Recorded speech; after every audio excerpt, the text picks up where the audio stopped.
So I've been thinking lately about a video idea, and one thing I always thought about, and it really makes sense, and I think a lot of people don't talk about, is the security side of Apple devices, specifically iPhone. Before I even get started, right, I have a cybersecurity background. I have a very good understanding of cybersecurity and also how a lot of these devices secure and make sure that users are safe when using these devices. Let's go ahead and get straight into this video. So let's go ahead and just talk about the basic things that makes these devices very secure: a Face ID and a Touch ID. So I'm not really gonna get too deep into it because I think we all know about the Face ID and the Touch ID.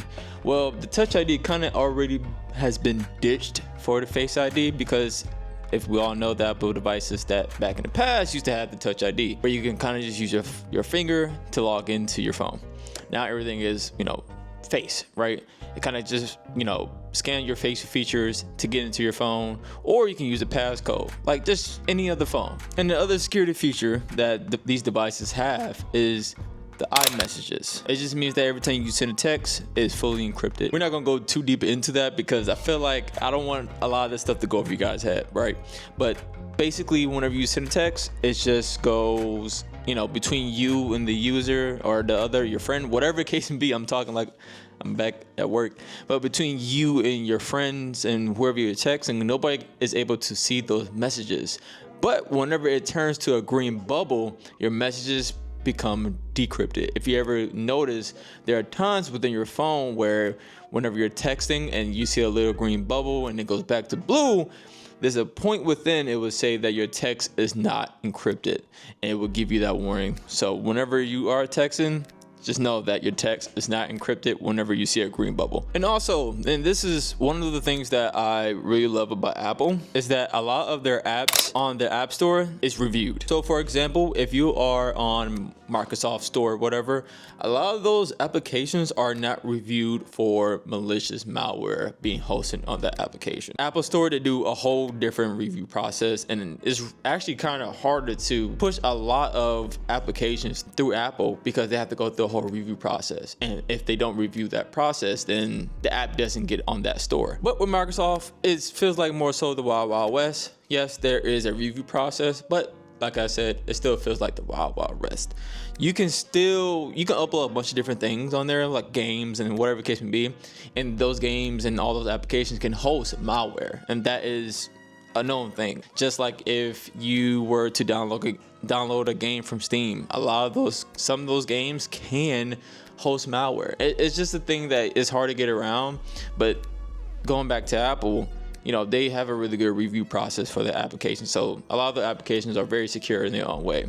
But that doesn't mean that all of them are benign, or in other words, legitimate and trustworthy. But we're getting to that later. And the next thing I really want to talk about is Apple Wallet. So let me go ahead and just kind of, dumb this down just a little bit. So you put your credit card info in, and now you think, the Apple Wallet, or not Apple Wallet, but Apple can see all your information.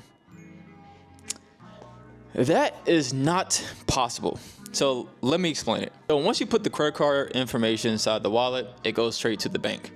Once it goes to the bank that actually owns your credit card, like for example, like Navy Federal or something like that, right? It will go straight to the bank, and then the bank will say, okay, we see that you put it within your Apple Wallet. So what we're going to do is give you a DAN number. So what the DAN number is, just a unique number that is assigned to that credit card or card, wherever you use to use to the wallet, to the Apple Wallet. So once the bank gives that DAN number to Apple Wallet, the Apple Wallet will use that DAN number so that you can purchase things. In my opinion, I think it's the most secure way of doing things. If you use like a Google credit card, stuff like that, a lot of stuff is hosted within the Google server, and that doesn't mean Google is insecure. I'm not saying that, but I'm just saying that, let's just say if somebody gets access to that Google server, people are able to see your credit card information. Think about that. But even though I'm talking about all the good things about Apple devices and how they are really good, let me go ahead and talk about the things that can make this device insecure. So at the end of the day, like I said, Apple is a really good at what they do to secure their devices. But that doesn't mean that they're not vulnerable, because one thing they can never get away from is when people get social engineered or get phishing texts and stuff like that.